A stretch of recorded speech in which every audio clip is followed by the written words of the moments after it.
Hi, today I'd like to talk about Walmart fabric.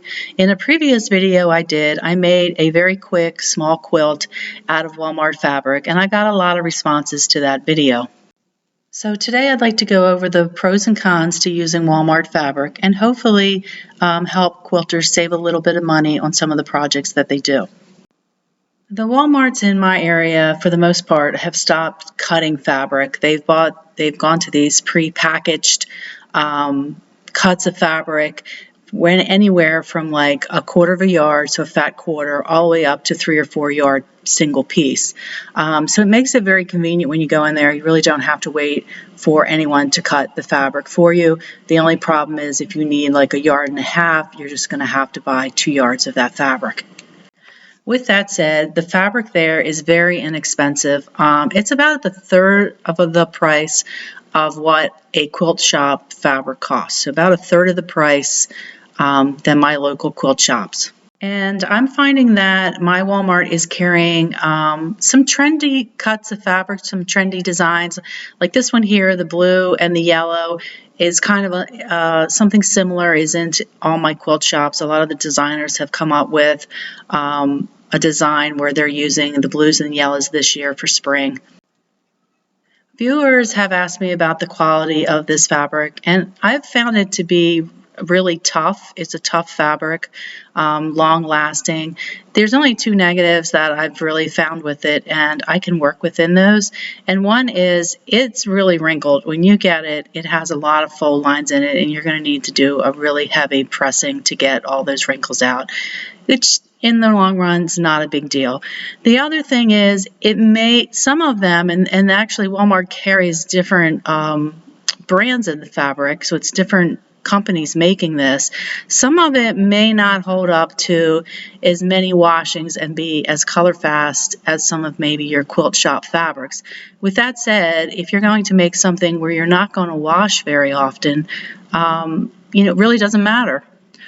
So let me show you a project that I'm going to do with this fabric and what I think some of this fabric is good to use for.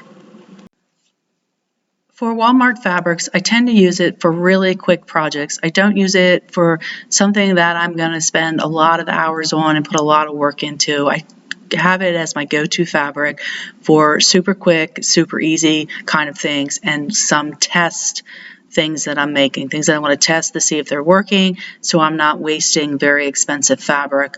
I'll go to this fabric for. And this first project that I'm going to do in this video is going to be a wall hanging, and I'm going to use it on my door, so you could say that it's a door banner. This fabric that I'm showing in the video is kind of, I would say, like a cheater print. It kind of looks like it's been quilted or the pieces have been cut out and put together, but the work is already done for you. And I'm just going to cut out a piece of this for the center of my door banner. And I'm going to try to do that so that I cut the least pictures in half. So I'm going to try to find a line, a horizontal line that I can follow. And then for me, I'm going to cut a 1/4 inch outside of that so that when I take in my seam allowance, I'm right at the edge of the horizontal lines in this fabric. The centerpiece that I'm cutting out for this door banner is, I'm going to cut it at 22¼ inches wide by 34¾ inch long. And that just works out for me because I'm following the horizontal lines in this fabric, and it just worked out that way. You can really cut this any size shape you want, to make a table runner or placemats or whatever you like. A pro to this fabric purchased at Walmart too, since it's inexpensive, it's a really good fabric to learn how to sew or to teach someone to sew with.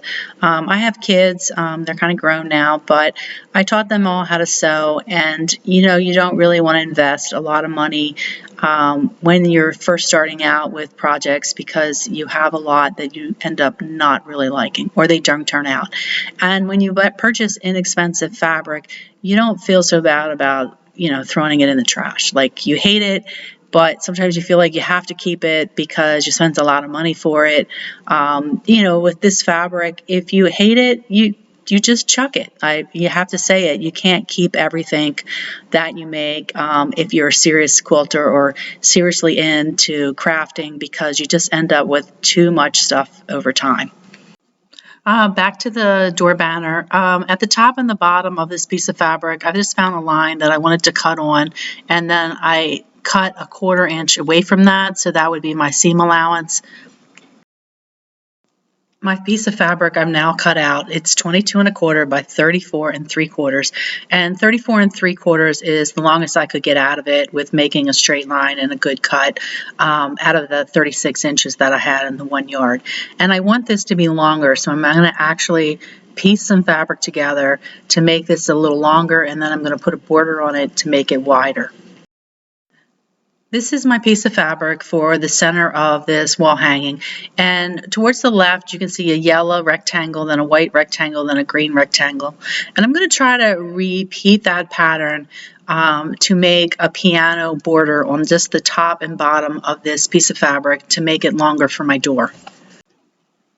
Here I've cut out some 3-inch strips the length of fabric, and then I'm going to sew them together. Here my strips are sewn together, and I've cut them into 5-inch sections. After I've cut them apart, I'm just going to rotate them and sew them together so that I have a set of 9 sewed together for the top and a set of 9 sewed together for the bottom. And then once I have done that, I'm just going to sew that across the top and the bottom of this panel. So I didn't do any crazy math to make sure this piano border would fit perfectly because, you know, once you do that, if your seam allowances aren't exactly what you figured them to be, you're not going to get a perfect fit anyway. So I sewed the 9 together, and when I laid it out, it was a little longer than the width of this panel, and I'm talking maybe a 1/4 of an inch longer. And what you can do if that happens, you can either trim a little off both ends of your piano border, or you can take in a couple of seams so that you make it smaller. And that's what I ended up doing. I took in a couple of seams to make it a little shorter, and it's not noticeable. This panel is kind of crazy, so no one's going to notice if a couple of your piano keys are a little narrower or a little wider than the other one next to it. It's just not going to be noticeable. Once I got the piano keys sewed on, I cut 3-inch strips to make a border going completely around this panel. I sewed on the left and the right sides first, and then I sewed on the top and the bottom. So for me, I do a lot of door banners because I have a large door that a lot of sun comes through the glass in it, so I like to cover that up. This Walmart fabric allows me to do that very inexpensively, and I can change it out like once a month. I don't wash them very often because they're only up for 4 or 5 weeks. I kind of just shake them off, pack them up, and put them away till I bring them out the next year. So these door panels really last me forever, and this is Walmart fabric. Here's the fabric panel. I've sewed the piano keys at the top and the bottom, and then I've put a border completely around it. Once you've done that, you're really ready to make your quilt sandwich. So another good thing about using inexpensive fabric for some of your projects is the ability to practice skills. So this panel needs to be free motion quilted. I'm going to do that on my domestic sewing machine, and it's a great opportunity for me to practice doing that on something that's inexpensive. Once again, so like if I get done with this and I hate it, I don't like how I quilted it, I don't have to keep it, and I don't have to feel guilty about wasting money. I've spent money to perfect my skill and to get better at it, and I don't feel bad about that if I don't like the finished project. The next project that I'd like to show you that I made out of Walmart fabric is a bag. And for making bags, I really think it's in a journey. You can go from very simple bags to very complex bags. And I think it's also important to figure out what you like in a bag. Sometimes you like shorter straps or longer straps, bigger bags or smaller bags.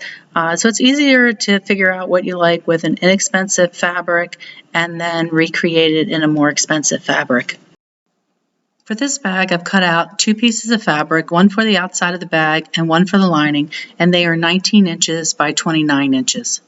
For this bag, I made a couple of pockets, and one was going to be for the outside of the bag, which is the bigger piece of fabric I have here, and one for the the inside of the bag, and I just cut out some pictures, fussy cut some pictures out from the fabric that I already used in the panel, and then I lined each one of them and I left a space open to turn them right side out. For the little pocket, I sewed 3 pieces of fabric together to get one long strip. Once you have your lining sewed to your pockets, you're going to want to clip your corners so that you can turn these right side out.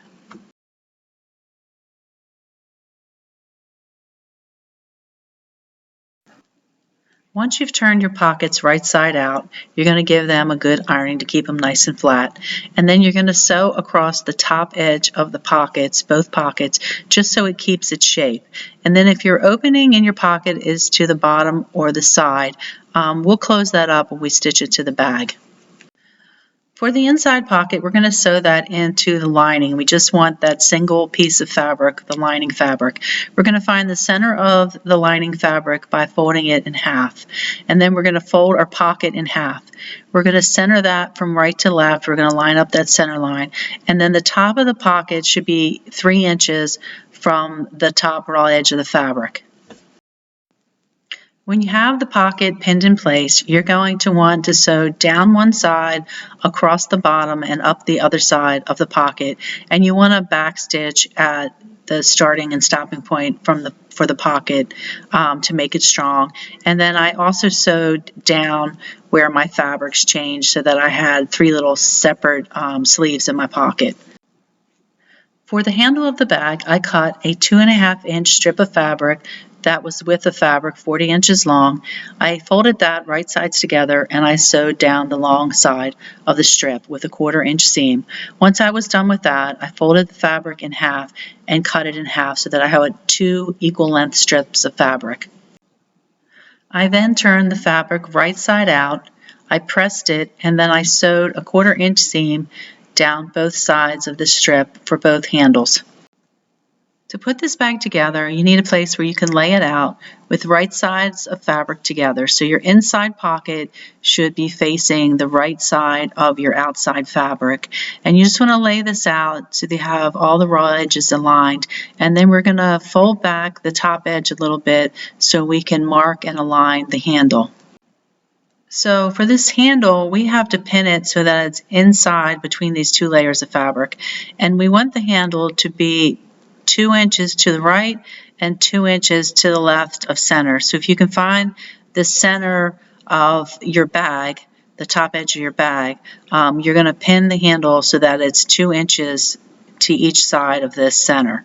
And then you have to lay it out so that it's not twisted, and then you're going to tuck it in under the 2 layers of fabric.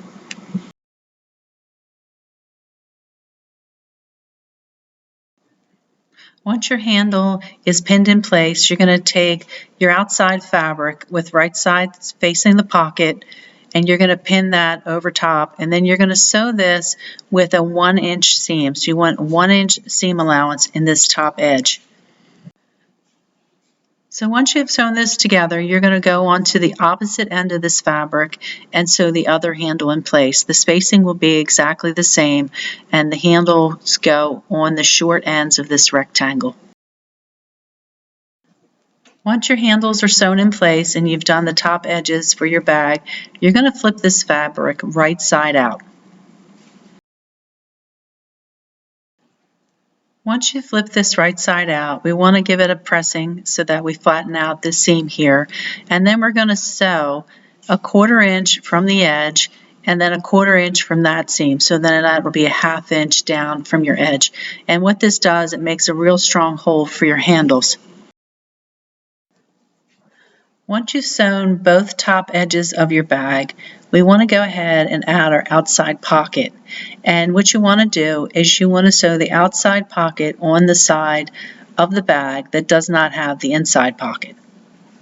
For the outside pocket, you're going to make sure you pin that just through your 2 layers for the front of your bag, and then you're going to center it. So you'll find the center of your bag by folding it, and then you'll sew the top of the pocket 3 inches down from the top edge of your bag. After our pocket is sewed on, we're going to sew the side seams, and we're going to lay the bag as shown in this video. We're going to match up our top finished edges, and then we're just going to sew down the right and left hand side with a 1/4 inch seam with the right sides of the bag facing out. We're going to do a French seam. Once you've sewed your side seams, you've got that 1/4 inch seam, you want to go back and trim this edge. You want to cut this seam allowance to less than a 1/4 of an inch, and you could take it down to maybe 1/8 of an inch. You want to clean it up. You don't want any strings or any fraying at all on this raw edge right here, because if you have any strings, they'll show up when you do the final step of this. So take a little bit of this raw edge off, maybe 1/8 inch of it. Make sure you have no strings hanging.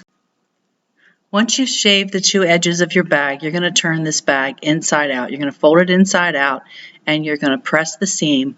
Once you do that, you're going to sew again down the sides of this bag. And what you want to do is you want to make the seam wide enough so that you've encased that raw edge that you just trimmed. So you want that totally hidden. So whatever it takes to do that, if that's a 1/4 inch or 3/8 of an inch, it's really not a big deal, just so that you seal this raw edge in with this stitching. So now we're going to make box corners for this bag, and you're going to leave it inside out for this. You're going to orient it so that the points of the bag, the side seam points, form a 45-degree triangle. From the point of the bag, you want to measure up 1.5 inches. Now you want to draw a straight line going across the corner of this bag through the point that you just marked. Now you just want to sew across this line that we just drew, and you want to tack or backstitch at the beginning and the end of the seam. And you want to do this for both sides of your bag. So some people like to cut this corner off of their bag. I don't like to do that. I just leave it the way it is. It gets tucked into the bag, and it's a finished seam, so I really don't like to cut it off, because then you have a raw edge in your bag. So that's it. You just turn your bag right side out and your bag is finished. You've got a nice little bag to take to the market or the library or wherever you want to go.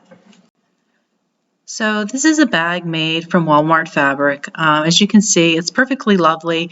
It's nice and soft. I didn't use any interfacing or batting in it. I wanted to use it to grocery shop, so I want to be able to fold it up, stick it in my glove box, and take it out when I go grocery shopping. If you wanted to add a layer of batting in this, it would be great. It would be a stiffer bag. It would stand up a little bit on its own.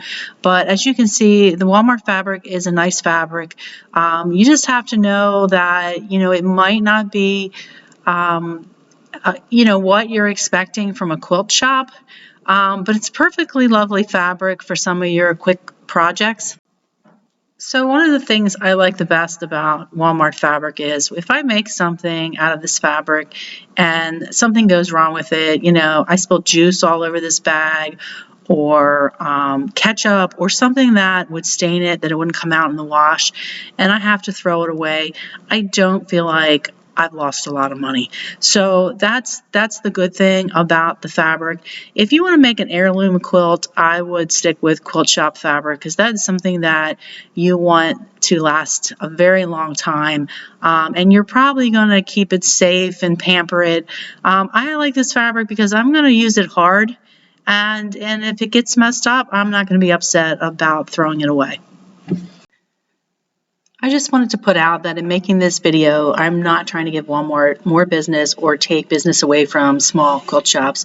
I'm just trying to give people some options, because I know for myself, I'm on a budget and I can only buy so much fabric a year.